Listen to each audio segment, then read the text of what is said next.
Hi guys, I've been using the Quest 3 since it came out and I've come up with 21 hints, tips and hidden features that you definitely need to know about before you start using your headset. It's going to unlock the full potential of your Quest 3 and I guarantee there are a few you've not heard of before. So let's get straight into it.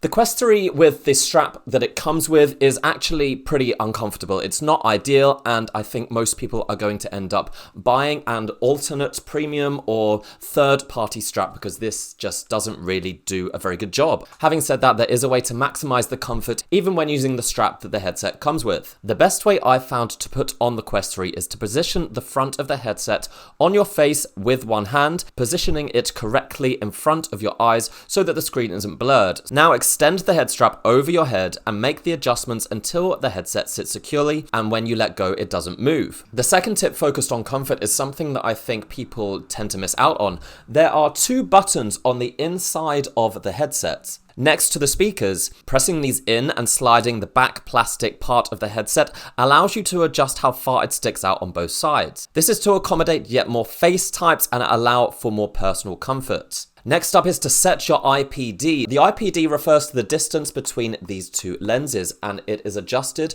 with a wheel here at the bottom. You can even see it right here very clearly as I spin the wheel, the lenses move further apart or closer together. When you're wearing the headset, if you spin this wheel around, you will notice a number and you will feel the lenses move further apart or closer together. Depending on the position of your eyes will massively impact how clear the screen is, so make sure you set that correctly. If it still doesn't seem like the screen is super sharp or it seems a little bit blurry on one side but kind of good on the other, while you're wearing the headset, close one eye one at a time, because I found sometimes that one eye is in a good position and the other eye is not and it's just a bit blurred. So what you have to do is just slightly tilt the headset or move it slightly up or down until both eyes can see clearly. You're also going to want to make sure these lenses are kept clean and free of any smudges, because trust me, even a slight tiny little fingerprint is going to pretty much ruin the experience. You may think that the headset is not set up right or that there's something wrong with the screen. Next up, setting up the boundary. Your boundary is how you set up the VR play area in whichever room you're in. You paint the boundary on the ground. The best way to set up your boundary is keep it at least half a meter or around a foot away from the wall. Don't put the boundary right up to a wall, because then by the time you get to it, you're already basically smacking into something. There are also some boundary options, like you can set what color you want it to be, whether it's stationary or room scale, and how sensitive you want the boundary to be. Now, if you find yourself a bit disorientated in the VR world, you may have moved around a lot in a game and you want to recenter everything so that it's facing forward, all you need to do is hold down the Meta key here on the on one of your controllers. It's got the Meta logo on it. Hold that down and the game or experience's forward facing field of view will once again be right in front of you. This also works for the home menu, which you can move around, and if you wanted to move it back to its standard position, once again just hold down that shortcut on the controller and everything will move back to the standard position. Now, mixed reality is a big part of the Quest 3 experience. Much has been said about it. Thanks to the color pass-through, which allows you to see fairly clearly your surroundings and the physical room around you while you're playing. You can activate the pass-through by selecting it on a menu. However, a much quicker way of switching to this mode is by taking one of your controllers and tapping on the top of your headset. The headset will then activate the pass-through mode. If you want to go back to the VR mode, then once again, just tap again on the headset with the controller. You can also do this with your hand. If you were just using hand tracking, just tap on the headset with your hand and exactly the same thing will happen. Now, the Quest 3 controllers are redesigned. They don't have a kind of big ring around them anymore, but they also don't have any kind of indicators on how much battery use they've got left, which is basically the only thing you need to really worry about. However, if you put on the headset and then look at your controllers, you will see superimposed in the VR, using the VR experience, is these 4 dots, which should be green when you start. That is the battery level of both of your controllers. Now, when you start using them, you'll notice that those go down. So if you notice them becoming red, you're probably going to want to buy some new batteries. If you want to share your Quest 3 experiences, like I'm showing you some of them here, Then you need to go into the Quest 3 settings and change the recording settings. By default, it's set to record in a square format and a very low bitrate. However, if you want to share on YouTube, then the 1980 by 1080 resolution option is the better option. If you want to record for Instagram or TikTok, then select the opposite resolution. I select the bitrate to its highest, which results in the best quality video, but this will lead to larger file sizes when they're stored on the headset. You can start recording by tapping the Quest menu button on the controller and then heading to the record option. However, a quicker way to record is to press the meta button on the controller while simultaneously holding down the trigger button on the same controller. This will start the recording process, and to stop that, you just do exactly the same thing. If you want to take a screenshot, then do the same thing, but press and release the trigger quickly. You can cast exactly what's happening on your VR headset straight to your phone, as long as it has the Meta Quest app installed. Make sure both the phone and the Quest 3 are connected to the same Wi-Fi, and you'll see that you can connect them. On the phone, you can select the cast button, and once it's connected to the headset, the phone will display everything that the headset user sees. The phone user can interact with the headset, it can control some of the features, it can reset the view, and even start the beginning first steps tutorial app, which guides new users on how to use the Quest 3. Casting to a phone is a great way to guide people who are new to VR. You can also cast to a smart TV, which displays on a much larger screen and obviously allows you to share your gaming and VR experiences with more people. Now, if you're ready to start downloading some games, some experiences, but you're not quite sure which ones are good or if they're worth the money or whether you want to spend that much money straight away on the many games and apps available, well, I suggest what you do is go to the Explore tab or the Store tab, click on the Search tab and type in Demo. Now search for that and you should see all of the demos that are available in the Quest Store. There are some very popular games and experiences with demos like Beat Saber and Superhot. Now, these are obviously quite limited compared to the full games,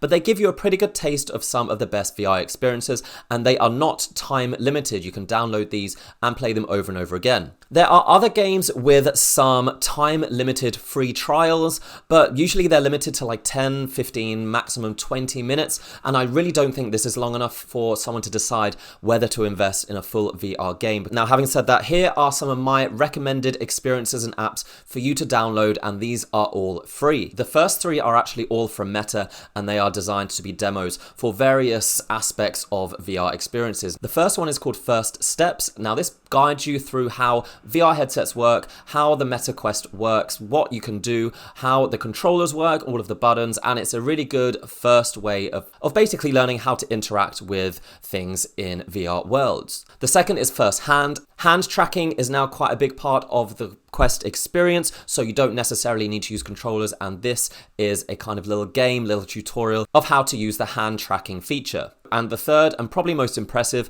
is First Encounters. Now, this demonstrates how mixed reality is going to work. It shows you how the reality of the room that you're in can be mixed with a VR experience. This is a very basic one with you basically shoot a load of these little weird, colorful things, but it shows you what mixed reality is kind of capable of. The next one I recommend is Blast On, which is a really fun shooting game. This can also be played in mixed reality. It's also free. You can play against real people or you can play against AI. Quite simple introduction to basic VR gaming. The next one is Population 1, which is a survival shooting game. This is also multiplayer, so this is a good introduction to multiplayer experiences on a VR headset. It's also one of the most popular games on the store, even though it's free. And the third is Big Screen. This is a media consumption app allowing you to watch various TV shows, movies. You can rent them out. Some are free. This is going to demonstrate to you how the headset can be used as a media consumption device as well as a gaming device. Now, if you're downloading, say, 10 apps at a time or 10 games or whatever, but there's one particular one that you want to play very quickly, or it's the first one you want to play, well, as all of these apps are downloading, go to the one that you really want to finish first, and you'll see that there's an option to prioritize it. Now, that means it will download this app before all of the others, and once it's done, you can start playing while all of the others are downloading in the background. Now, this is something that a lot of people don't know or a lot of people miss. The Quest 3 has a browser which works in the virtual space, in the virtual world. So click on that browser. It should be pre-installed in your Quest 3. Now, you'll see when you open a blank tab, you'll find a series of web-based VR games and experiences available to explore. And they aren't often advertised, and many people miss out on these. They are mostly fairly basic, but some are actually really fun. I would say these act as some quite great tutorials. There's also a lot of 360 interactive videos available there. These are basically streamed directly on the web browser, so you don't even need to download them. Just click and play straight away. Now, here's a tip that a lot of people don't know as well. YouTube has its own VR app in the Meta Quest store. However, it's actually better to go to the YouTube website using the Meta Quest browser. Now it's better to use the browser because for some reason, the YouTube VR app has been throttling the maximum resolution that you can play 180 VR, 360 VR, and 3D videos in, whereas on the browser, these are not throttled, so you can stream these at a higher resolution than if you were using the app. Now, I mentioned mixed reality before, and it's a really neat feature, but to make full use of this and the full color pass-through. Now, for this to work best, the headset needs to scan your surroundings to work out where the walls and the furniture are. Go to Settings, Physical Space, and then Space Setup, and select the button to start scanning your room. You literally just need to look around your room. The cameras are in front of your face, so look around the room, and you'll see how it picks up the various walls and furniture in your surroundings. You can also manually adjust the location of these walls so it matches your room more accurately. And once this is done, the mixed reality experiences will feel much more immersive and interactive. If you want to adjust the size of the screens that are in front of you, the home screen and the various setting screens, you can do that using your controller by pointing to the edge of the screen. You'll see a white border surround it. Now press and hold the trigger button and you will be able to move and resize the screen however you want. Resizing can be done by physically moving your hand backward and forward. You can also have multiple screens at once by dragging the first screen to the side and then selecting another menu. You can also drag that one to the other side and select one more for a maximum of 3 screens at one time. Now, even though the Quest color pass-through is pretty much good enough to see screens, particularly your phone, you can make out most details, but it may be more convenient for you for your notifications to appear straight in your headset, and luckily that is possible. Go to your Quest app, go to headset settings, then notifications, and you'll be able to set up the live notifications, which will now pop up on the screen when you're playing any VR game or app. Now, if you see yourself using the fitness features or many of the fitness games or apps in the Quest 3, it's become quite a big part of the ecosystem, or you just want to see exactly how many calories you burn when playing some of the more vigorous VR games, you'll need to go ahead and activate the health tracking features. Go to the app library and search for Move, which should be pre-installed. Open the app and follow the instructions to add your information and even set fitness goals. The Quest will now track how much you move and how many calories you burn over time, and eventually you'll be able to see some trends and some data build up over time. Okay guys, so that was 21 hints, tricks and tips for the Quest 3. I've been using it since it came out. There is some pros and cons to this headset. I'll be doing some videos comparing the Quest 3 to its predecessor and exploring more of the games and the features that are going to be coming out, particularly the mixed reality, which I think does have potential, but not sure if it's going to be as amazing as it could be. But yeah, that's it guys. Hope you found that useful. See you next time. Bye.